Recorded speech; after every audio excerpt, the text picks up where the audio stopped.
Hola, hola, bienvenidas y bienvenidos a Aprende en Casa 3, un espacio en el que vamos a poder aprender y divertirnos desde nuestros hogares. Y el día de hoy vamos a tener el gusto de estar con ustedes en una clase más de historia de cuarto grado. ¿Ya están listos? ¡Comenzamos! El día de hoy terminaremos nuestro organizador gráfico de las causas de la independencia y estoy muy emocionada porque tendremos una invitada muy especial que nos platicará sobre su experiencia en la Revolución de Independencia. Este año es importante porque se conmemora el bicentenario de la consumación, es decir, en 1821, hace 200 años, iniciaba la vida de México como país independiente de la corona española. Pero antes de llegar a la consumación es necesario seguir comprendiendo por qué y cómo inició la Revolución de Independencia. ¿Y quién mejor que doña Josefa Ortiz de Domínguez para que nos cuente? Bienvenida, Josefa, ¿cómo estás? Muy bien, muchas gracias. Me da gusto estar en este salón de clases con todas y todos los alumnos que nos ven desde su casa. Me emociona mucho platicarles sobre la causa que tanto defendí, ver a mi patria libre. Me presento. Mi nombre completo es María Josefa Crescencia Ortiz Telles Girón, pero he pasado a la historia como Josefa Ortiz, la corregidora. ¡Sí! Hay muchos lugares en la actualidad que llevan ese nombre en tu honor, pero ¿de dónde surgió? Bueno, antes me gustaría contarles que yo nací en Valladolid, hoy Morelia. Quedé huérfana y me mudé a la Ciudad de México, donde estudié en el Colegio de las Vizcaínas. En ese lugar conocí a Miguel Domínguez, con quien me casé en 1791 y con quien tuve 14 hijos. ¡14 hijos! Sí, en mi época era muy normal, pero te sigo contando. Años más tarde, a Miguel se le otorgó el cargo de gobierno de corregidor de Santiago de Querétaro. Por eso nos trasladamos a vivir a esa ciudad. Ah, y entonces el apodo viene por el cargo de tu esposo. Si él era el corregidor de la ciudad, pues tú eras la corregidora. Ya nos queda un poco más claro. Y bueno, el día de hoy te invitamos para que nos ayudes a comprender mucho mejor por qué y cómo inició la Revolución de Independencia. Con mucho gusto, Jenny. Como bien mencionaste, yo viví muy cerca este proceso histórico. Empecemos por la pregunta, ¿por qué? Es importante señalar que en el movimiento independentista iniciado en 1810 tuvo muchas causas y sé que ustedes ya la han estudiado en clases anteriores. Así es. En las clases anteriores estudiamos que fueron diversas causas, tanto internas como externas. La influencia del pensamiento ilustrado en los criollos, las reformas borbónicas y la invasión de Napoleón a España en 1808. De hecho, en el pizarrón está el organizador gráfico que hemos elaborado durante nuestras clases. Exacto. Nosotros los criollos nos enteramos de eso a través de periódicos, que en ese momento eran más conocidos como gacetas. Así nos manteníamos informados, aunque por lo regular nos enterábamos mucho tiempo después. Oye, doña Josefa, ¿y las personas que no sabían leer, cómo se enteraban de las noticias? Es una pregunta muy interesante, Jenny. Recordemos que la mayoría de la población en Nueva España no sabía leer ni escribir. A veces las personas se reunían alrededor de alguien que leía en voz alta y después iban las noticias de persona en persona. Así, a través de estas noticias nos fuimos enterando de los acontecimientos que pasaban en España, como los que mencionaste. Y además nos tocó resentirlos. Eso les contaré hoy, una de las causas internas. Y lo primero que me gustaría enfatizar es que yo soy criolla. ¡Ah, claro! Los criollos eran uno de los grupos de la sociedad nuevohispana, como los peninsulares, los indígenas y las castas. Así es. ¿Y recuerdas qué nos conformaba como grupo a los criollos? Bueno, creo que la principal característica es que habían nacido en este continente, a diferencia de los españoles peninsulares, y por esa razón les restaban cargos importantes en el gobierno. Tenían los puestos medios, pero también tenían más oportunidades de estudiar, de tener negocios y de tener riquezas. Así es, en nosotros los criollos comenzó a nutrirse un gran amor al suelo americano, la defensa de las capacidades intelectuales y culturales de los nacidos en dichas tierras, un fuerte guadalupanismo y la constante demanda de los principales cargos administrativos. Por ejemplo, Antonio Joaquín de Rivadeneira y Barrientos, oidor de la Audiencia de México, escribió en 1771 un documento dirigido al rey Carlos III, donde protestó contra el nombramiento de españoles en los puestos públicos de mayor peso. ¿Me ayudarías a leerlo, por favor? Claro que sí. Decía así: vienen a gobernar unos que no conocen, a mandar unos derechos que no han estudiado, a imponerse en unas costumbres que no han sabido, a tratar con unas gentes que nunca han visto. Ahora que lo pienso, sí suena lógica su molestia. Por ejemplo, el rey de España mandaba sobre este territorio que nunca visitó. Lo del guadalupanismo también lo comprendo, porque aún en la actualidad es una práctica cultural y religiosa que se mantiene muy vigente en muchos mexicanos. Por ejemplo, cada año con las procesiones a la Basílica de Guadalupe. Pero lo que no entiendo es a qué te refieres cuando dices defensa de las capacidades intelectuales y culturales. Podría ejemplificar el menosprecio que muchas veces recibíamos con las declaraciones del naturalista francés Conde de Buffon. Este señor afirmó que las características americanas provocaban la degeneración de las especies, razón por la cual en el Nuevo Mundo no había grandes mamíferos y sus habitantes éramos más pequeños, oscuros, perezosos y menos inteligentes. ¿Qué? ¿Es en serio? Pero ningún lugar de origen nos hace menos ni más que otras personas.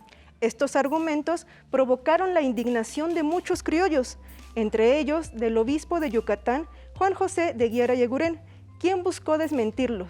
¿Se imaginan cómo lo hizo? Pues por la distancia entre Nueva España y Francia, no creo que haya ido tan lejos a reclamarle. No, lo que hizo fue escribir y publicar la Biblioteca Mexicana. Esta fue la primera bibliografía publicada en este territorio, que intentó dar a conocer la producción científica y literaria desde la época prehispánica hasta la fecha de publicación en 1755. Para esta obra investigó y reunió datos de todos sus connacionales que hubieran contribuido al proceso de formación de una nueva cultura de estas tierras, ya sea mediante las ciencias o las letras, es decir, tareas literarias de cualquier índole o materia, llegando a reconstruir la obra y el nombre de más de 2,000 escritores. ¡2,000 escritores!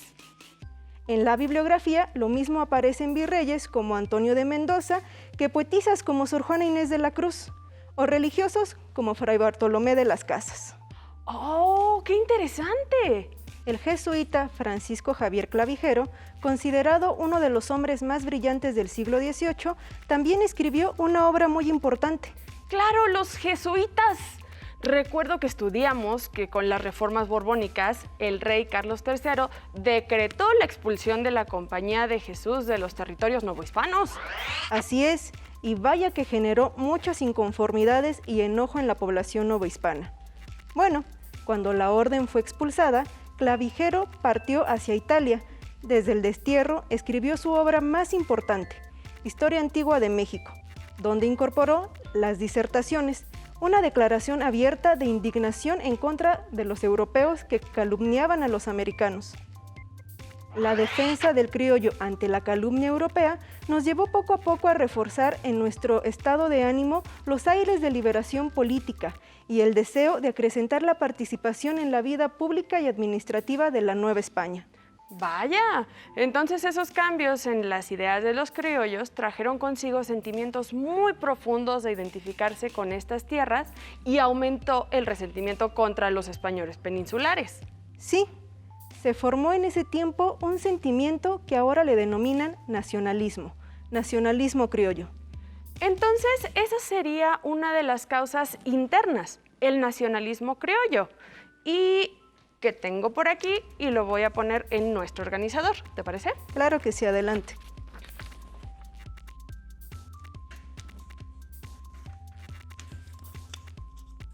Listo.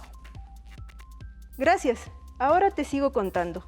¿Sabían que el primer intento de gobernarnos a nosotros mismos no empezó en 1810, sino en 1808?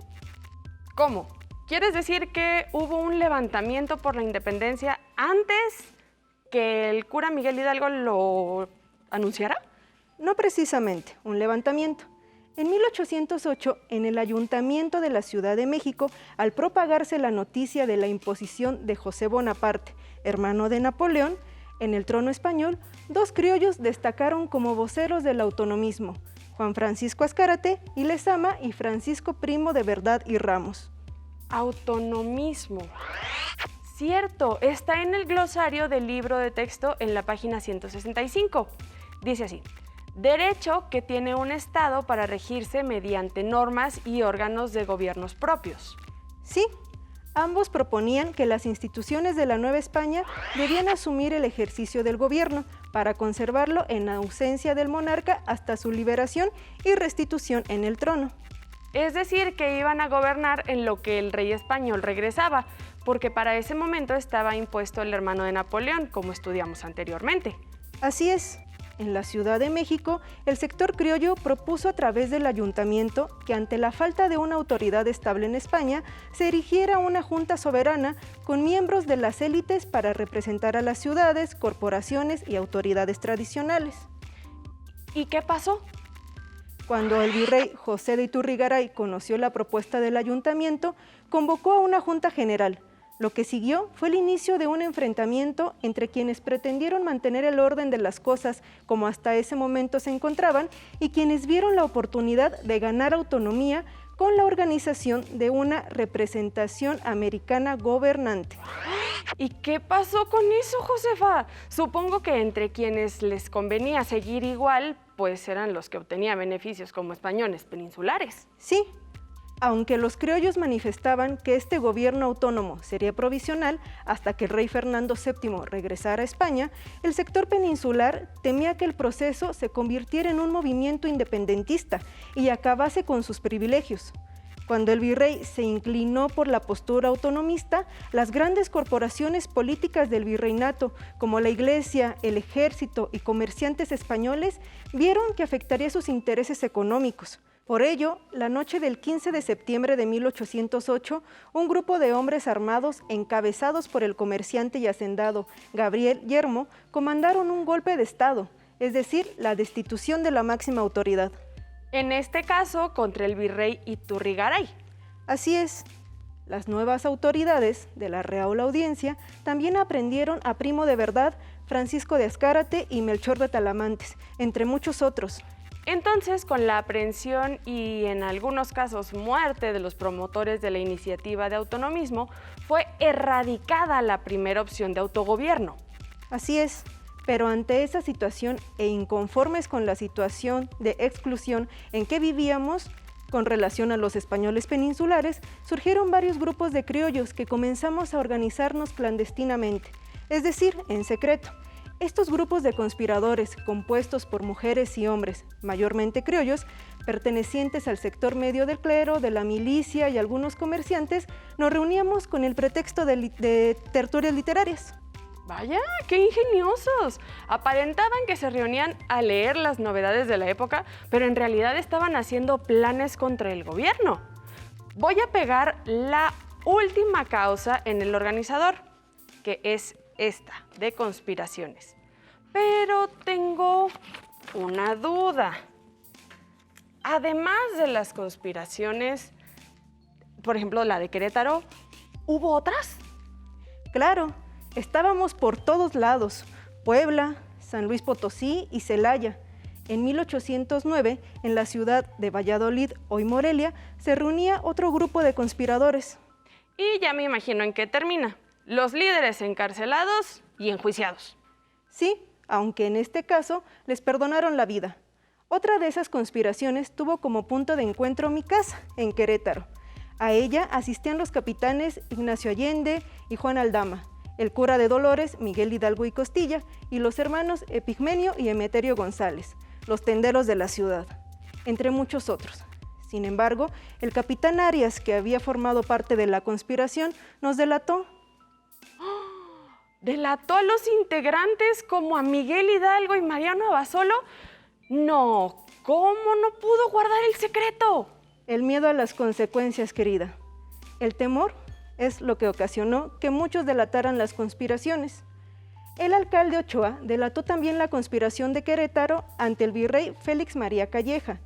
En la lista de los conjurados mencionó mi nombre como una de las principales incitadoras. Las acusaciones apuntaban que se preparaba un levantamiento militar para principios de octubre. ¿Y qué pasó después? El 13 de septiembre ordenaron catear las casas de los sospechosos. Miguel me previno y logré avisar al alcalde Ignacio Pérez para que previniera al resto de los conspiradores.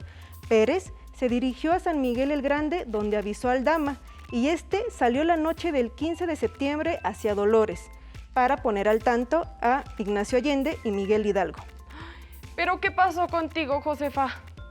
El 15 de septiembre fui aprehendida junto a Miguel y otras personas. A él lo liberaron y yo fui retenida en el convento de Santa Clara, donde permanecí hasta octubre. ¡Ay, qué bueno que fue poco tiempo! Sí, pero lejos de mantenerme al margen y a salvo, seguí ayudando a los insurgentes. ¿Así o más valiente? No inventes. Por lo mismo, me volvieron a apresar en 1813 y fui liberada hasta 1817. Pero eso no me importó. Yo estaba siendo congruente con mis acciones. Bueno, pero gracias al aviso que di el 16 de septiembre, Miguel Hidalgo salió de Dolores con apenas 600 seguidores. En los siguientes meses se sumaron a la causa miles de mujeres y hombres, criollos, indígenas y castas, y conforme la movilización armada se propagaba geográficamente, la insurrección se convirtió en una guerra que se prolongó poco más de una década, como estudiarán más adelante. Bueno, antes de despedirnos, ¿qué les parece si vamos a ver la recapitulación de las causas internas del movimiento de independencia? ¿Qué nos hace la especialista María de los Ángeles Lara Lujano? Vamos a verla. Hola, te saludo desde el espacio Aprende en Casa 3. Soy María Lara Maestra. Hoy vamos a comentar sobre las causas del movimiento de independencia en México. Durante el virreinato se agudizó la desigualdad social entre indígenas, esclavos africanos y criollos. Como recordarás, durante el virreinato, las principales actividades económicas eran la minería, la ganadería y la agricultura. Todas estas actividades descansaban en las manos de los indígenas y de los esclavos africanos. Todos los recursos que se obtenían de estas actividades se mandaban a España para financiar no solo los gastos de la monarquía, sino también para financiar las guerras que España mantenía con Francia e Inglaterra. Toda esta desigualdad social en la Nueva España originó una serie de rebeliones en diferentes puntos del territorio novohispano. Los mayas en Yucatán, los tarahumaras en el norte y los esclavos en Veracruz, creando un ambiente de agitación e inconformidad social. Por otro lado, en Europa tenía lugar el pensamiento de Ilustración, que proclamaba las ideas de libertad e igualdad de todos ante la ley y poner fin a los privilegios de la monarquía y de la Iglesia. Estas ideas emancipadoras influyeron en los criollos. Tenían la intención de ser independientes de la corona española. Así surgió un movimiento conocido como el nacionalismo criollo.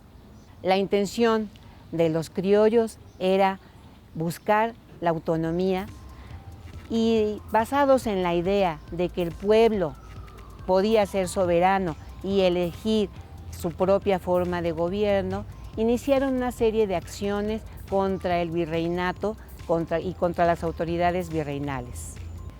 Estas ideas influyeron en los criollos, que se oponían a la concentración de la riqueza y el poder en las manos de los peninsulares.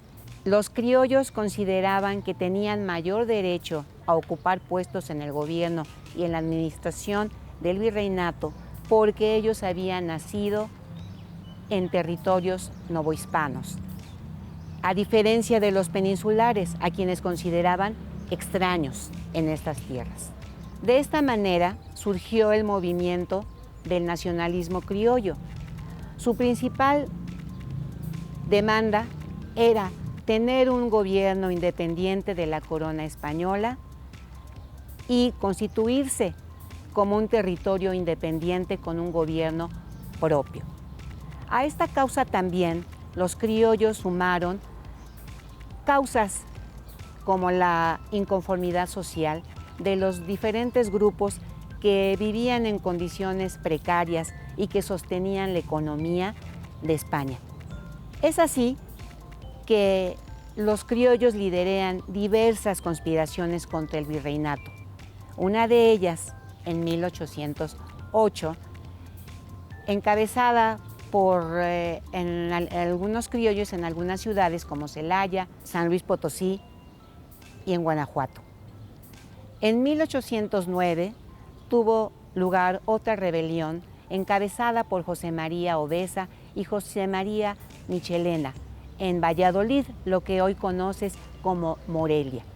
En 1809 también tiene lugar otra conspiración, esta vez liderada por Ignacio Allende, que logra tener aproximadamente 300 seguidores en la Ciudad de México. Sin embargo, esta conspiración, como las otras, no tiene éxito. Es hasta 1810, en Querétaro, donde nuevamente Ignacio Allende convoca a diversos criollos, escritores, poetas o simplemente administradores en el virreinato, los convoca para realizar un movimiento armado en contra de las autoridades virreinales. Sin embargo, esta conspiración es descubierta, razón por la cual se ven en la necesidad los conspiradores de anticipar el levantamiento armado y así iniciar lo que conoces como la lucha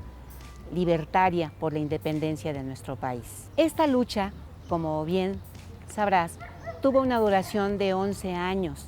Durante estos 11 años hubo diferentes líderes. Estos líderes dieron diferentes aportaciones al movimiento. Miguel Hidalgo abolió la esclavitud. José María Morelos, con su obra máxima, Los sentimientos de la nación, ya veía la conformación de una nación. Proponía la formación de un Congreso y una Constitución, un gobierno dividido también en poderes. En 1821 tiene fin la lucha armada. Sin embargo, apenas es el inicio de la construcción de la nación como la conocemos hoy.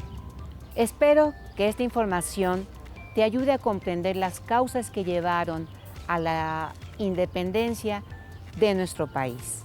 Recuerda seguirte cuidando y no olvides usar tu cubrebocas. Hasta luego.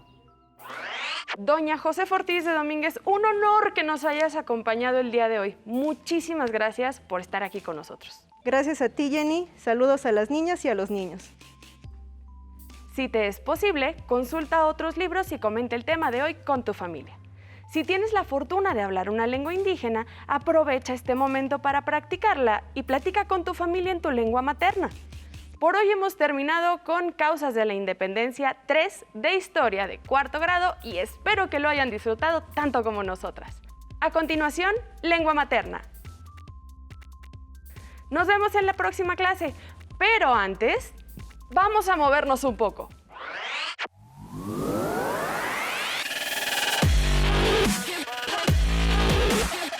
Recuerda, entre clase y clase, activa tu cuerpo. Ok, vamos a trabajar pierna.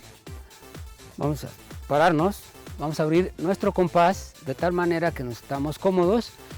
Extendemos brazo al frente y bajamos. Flexionamos rodilla. 90. Bien, exactamente. Arriba. Muy bien. Vamos a abrir nuestro compás. Levamos los brazos. Y vamos a trabajar la pierna. Bajamos, flexionamos. Muy bien, exactamente ahí. Muy bien hecho, Yair. Ahí bien. Una más. Bien. Otra más. Bien trabajado. Respira. Bien. Una más. Bien. Descansamos. Movemos nuestros piecitos, los pies. Movemos los pies. Nos relajamos. respiramos. Vamos a trabajar pantorrilla, vamos a parar derechos, juntos los pies y lo único que vamos a hacer es elevar nuestros talones. Sin flexionar las rodillas, nada más vamos a elevar, exacto, nuestros talones. Bien hecho, exactamente. Ese es, muy bien.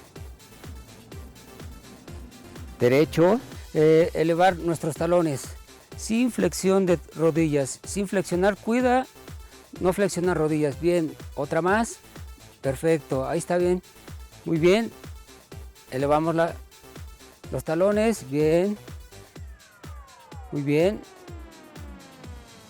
Una más, bien, muy buena posición de los pies, juntos, no flexiones rodillas. Bien, una más, otra. Ok, Irving, nos vamos a parar, abrimos nuestro compás y lo que vamos a hacer es, vamos a meter las puntas hacia adentro y nos paramos derecho y hacemos la elevación de talones. Arriba, eso, utilizamos nuestros brazos para tener equilibrio, muy bien. Una vez más. Acuérdate de mantener las puntas hacia adentro, elevación, sin flexionar las rodillas. Es importante que no flexiones las rodillas. Las puntas hacia adentro, nuevamente las ponemos en posición. Las puntas hacia adentro de los pies. Nuevamente, bien, exacto. Paramos, descansamos, respiramos. Acuérdense de tener siempre la posición de los pies, de las puntas hacia adentro. Y después de cada pausa, activa tu mente.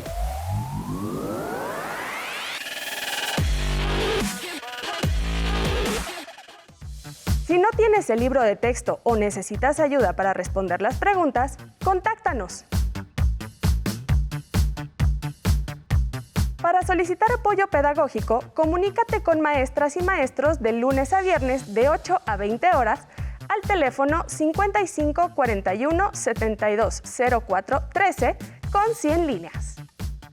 También puedes encontrar los libros de texto en la página conalitech.sep.gov.mx.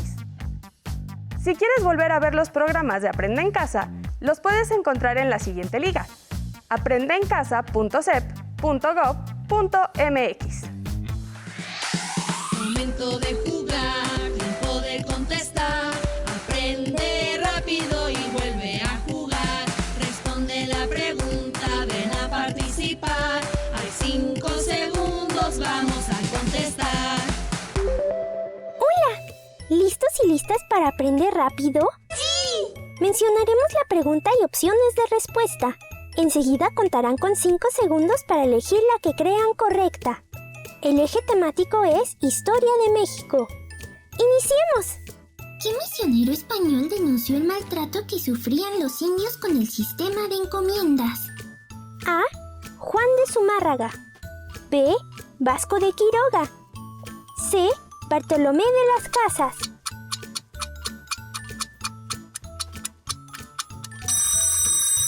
La respuesta correcta es C. Bartolomé de las Casas.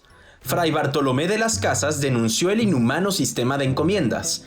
Estas eran una práctica común en la Nueva España, en donde se otorgaba a cada español un territorio con un número de indígenas que debían evangelizar y poner a trabajar.